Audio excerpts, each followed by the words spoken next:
Welcome to the module. This module's title is Maybe, Maybe Not. You're going to practice how to deliver classroom activities that appeal to different learners with a focus on using visuals. This first unit of the module's about language. You'll hear teachers talking about important moments of their careers so far, and then think about the language they use to do that. Now, before you listen to them and look at the language, I want to ask you a few questions. Have you got an English department notice board at school? Is it useful? Even if you don't have a notice board at your school, think about what you could put on one. Write a few ideas in your notebook and then move on to the next slide.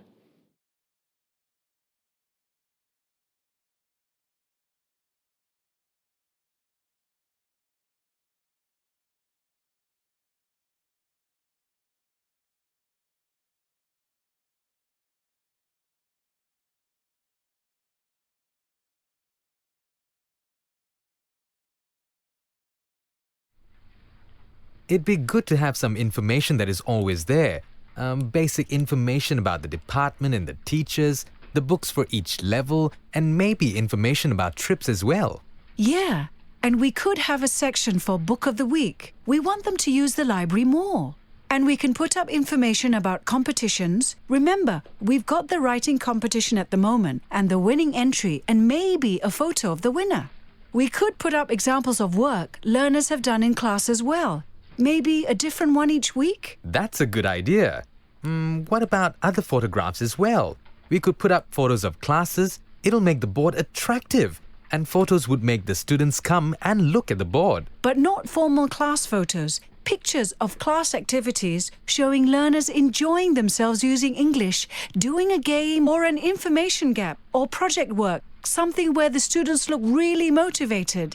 You know, learner-centered, communicative activities. Yeah, I think that's the most important thing, that we use the notice board to show them that they can actually use English, to show things they have produced and give them ideas for doing more English out of class. I agree completely. Oh, we forgot, and some photos of us, the teachers, smiling at the front of the class.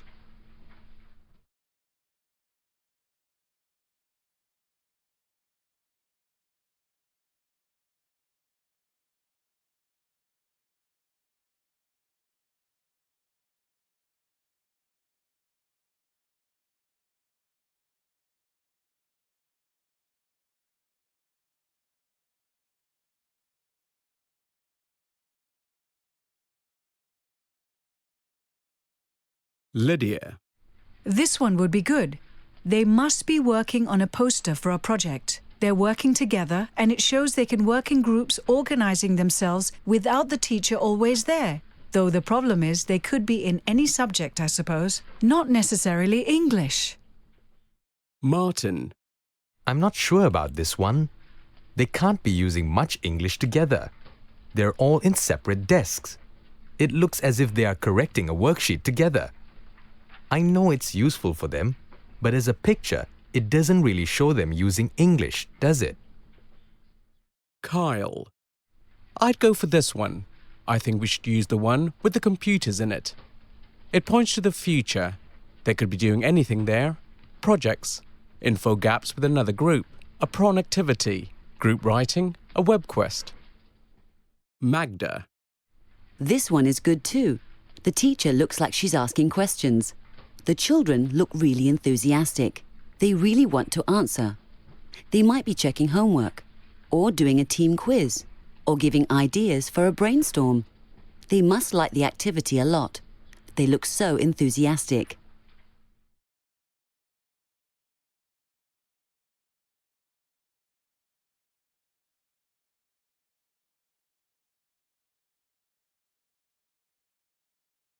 Lydia. This one would be good. They must be working on a poster for a project. They're working together and it shows they can work in groups organizing themselves without the teacher always there. Though the problem is they could be in any subject, I suppose, not necessarily English. Martin. I'm not sure about this one. They can't be using much English together. They're all in separate desks. It looks as if they are correcting a worksheet together. I know it's useful for them, but as a picture, it doesn't really show them using English, does it? Kyle. I'd go for this one. I think we should use the one with the computers in it. It points to the future. They could be doing anything there. Projects, info gaps with another group, a prawn activity, group writing, a web quest. Magda. This one is good too. The teacher looks like she's asking questions. The children look really enthusiastic. They really want to answer. They might be checking homework, or doing a team quiz, or giving ideas for a brainstorm. They must like the activity a lot. They look so enthusiastic.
So that's it for Unit 1.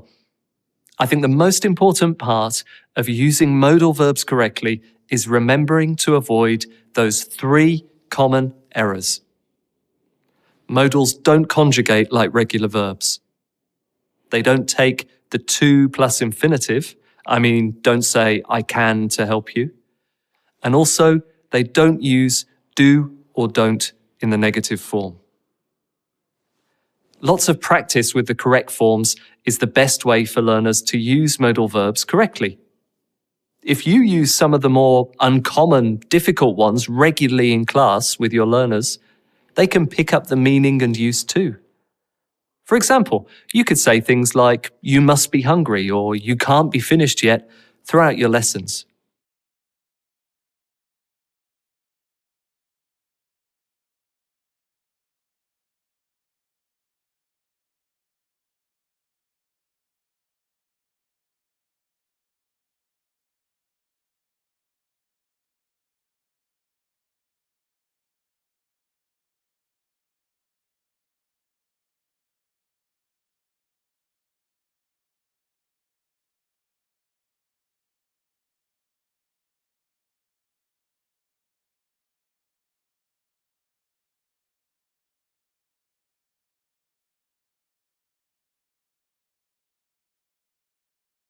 In the first unit, you took a look at how to form and use modals.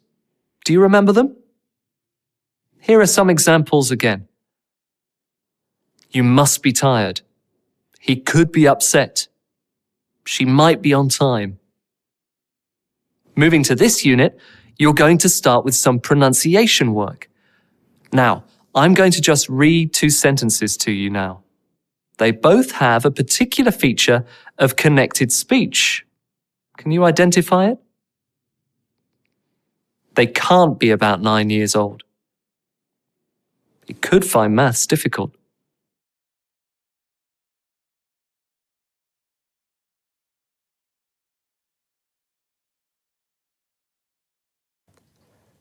You must ask his name. They can't be about 9 years old. You could find maths difficult. You could answer me.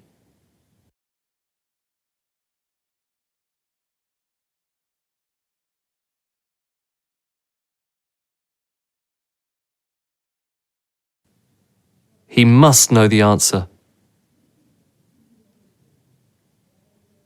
They could be about 12 years old.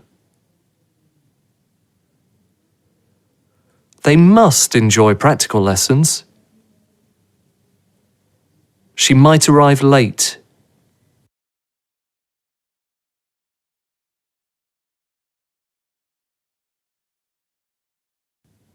You must ask his name. You could answer me. They must enjoy practical lessons. She might arrive late. They can't be about 9 years old. He could find maths difficult. He must know the answer.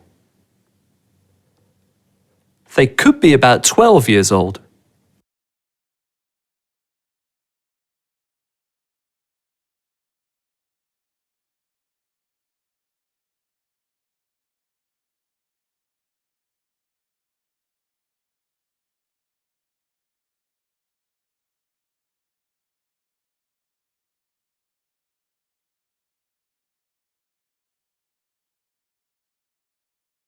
Think back to your primary school days. Do you remember any visuals in your classroom? You might remember a particular set of flashcards, a bulletin board display, maybe some toys or games, puzzles, maps, anything else?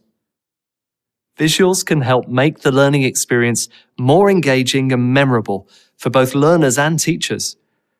They can also quicken the learning process. A colourful classroom with charts, maps, cards, and other visual elements in the lessons can really help you in your teaching and your learners with their learning.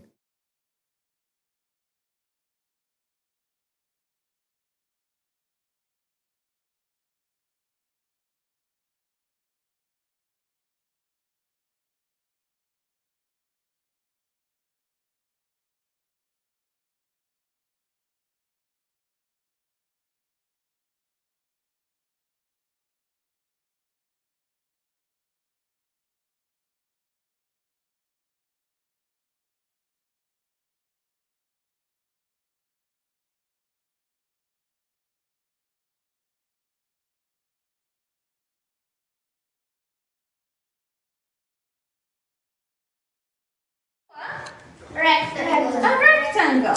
Yes. What's this? Triangle. It's a ruler, but it's a triangle, in the shape of a triangle. This is another ruler, but it's in the shape of a Rectangle. Of a rectangle. Yes. What's this? Circle. It's an apple, but we can say that it's in the shape of a circle. Yes. What's this? Circle. Yes, it's a plate, but again in the shape of a circle. What have I got here? What's this? Square. So this is the box from the song. Yes, and it's a square. And there's something inside. Ah, what's this? Circle. Yes, it's a button, but it's a circle. And what's this? Heart. Triangle. It's a triangle. It's an earring, but it's a triangle. And I've got another one, a pink one. Does it look like a triangle? Triangle. Yes, another triangle. Good.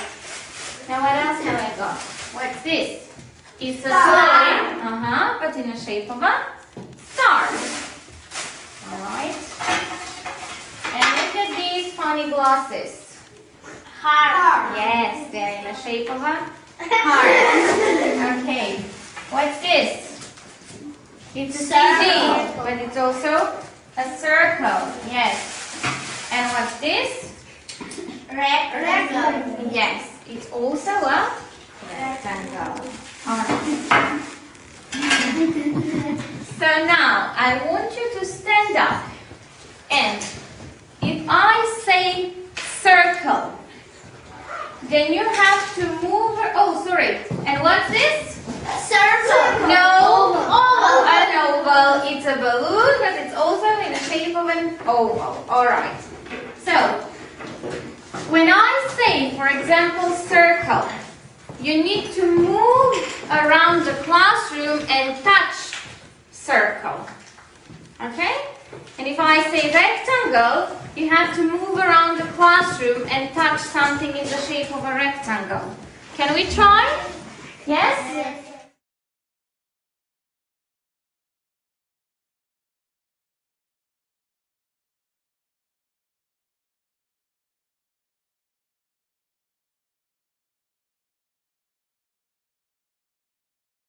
Emmy had a fun way to review shapes, a bag full of objects. And of course, more or less all young learners enjoy an activity where surprises are being pulled out of the bag. They were really engaged, and there are opportunities for everyone to speak. In addition to going over shape names, which is clearly her target language, she's reviewing the names of common objects. The learners were definitely more engaged than if she just heard cut out shapes or if she used pictures from a course book. If you did an activity like this with your learners, as an extension, you could ask them to bring in one object with each shape the next day. What other ideas do you have?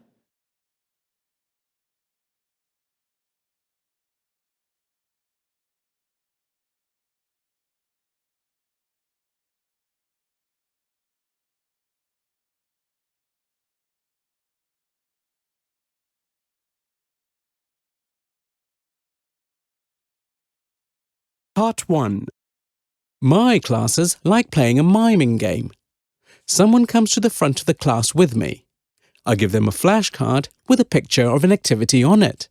Maybe a sport like football, or an everyday activity like driving, or walking the dog. They mime the activity. They can't use any words or sounds, just actions.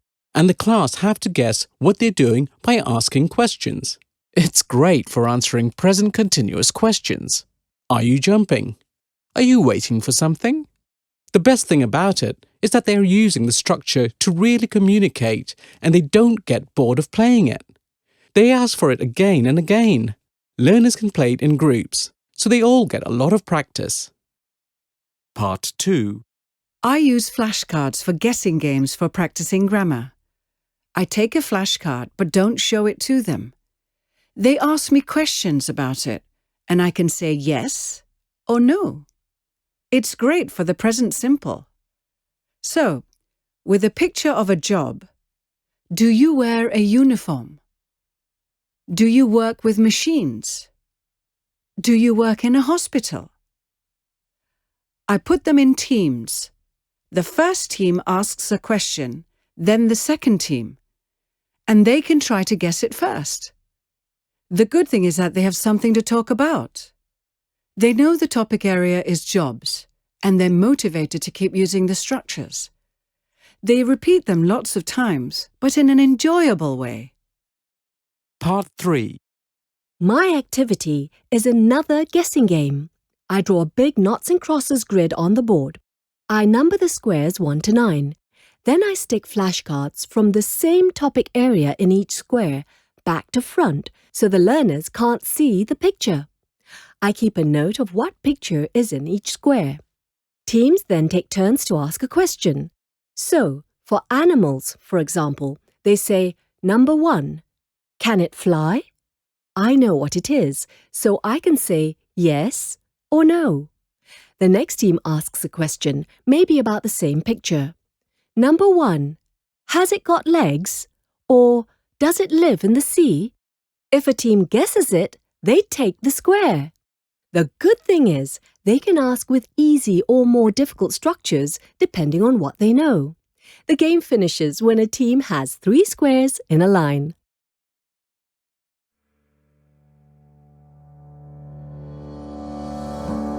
Mauvavi.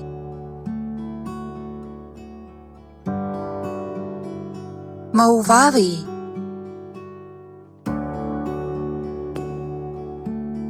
Màu vá vì.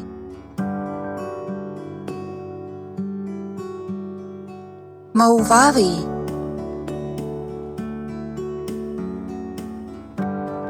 Màu vá vì.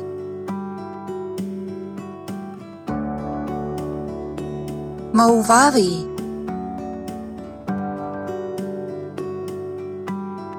Màu vá vì.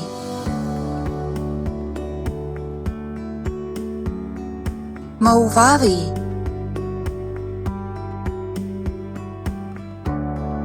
Màu vá vì.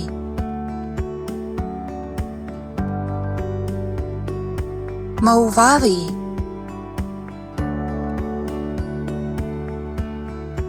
Màu vá vì.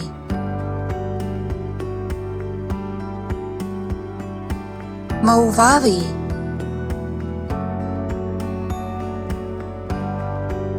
Màu vá vì.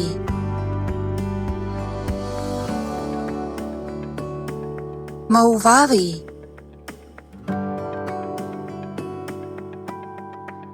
Màu vá vì.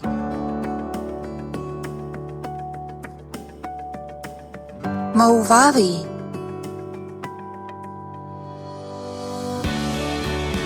Màu vá vì.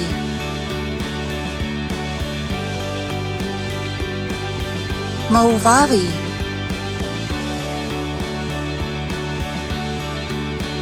Màu vá vì.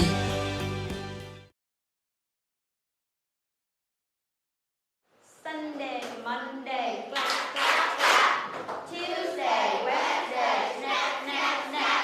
Thursday, hop, hop. Friday, stop. Saturday, spinning around. 7 days out in the week. Now sit down and take your seat. Thanks so much.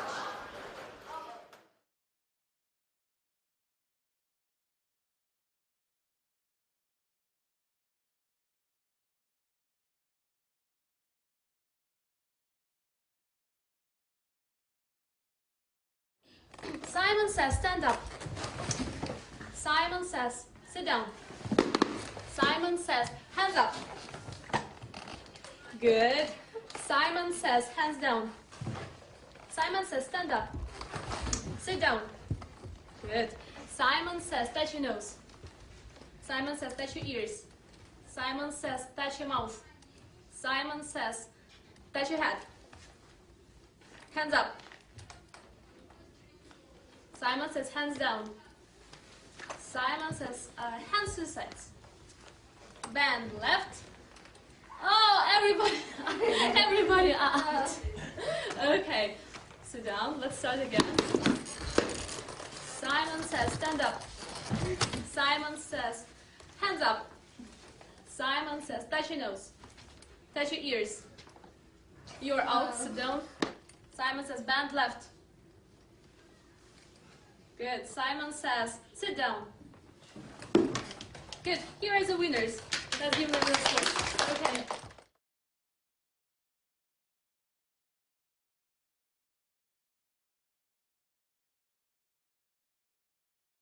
I really like Simon Says because it's a good way for children to learn commands which are common in English.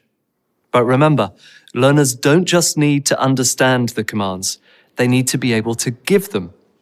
So, when playing games like Simon Says, have learners take turns giving commands. Something I also like is doing the action and having the learners say the command. It's a bit of a twist on Simon Says. Another adaptation is that you could add please or do you mind or could you to your commands so they become requests. These are useful phrases, and when learners say them lots of times, they become really used to them and are able to adapt them for regular classroom use.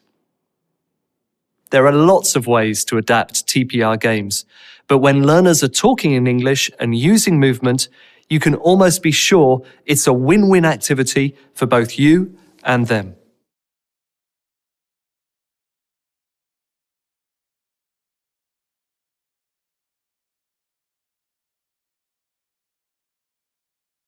That's the end of Unit 2. Do you think you'll be able to notice elision more easily in spoken English now?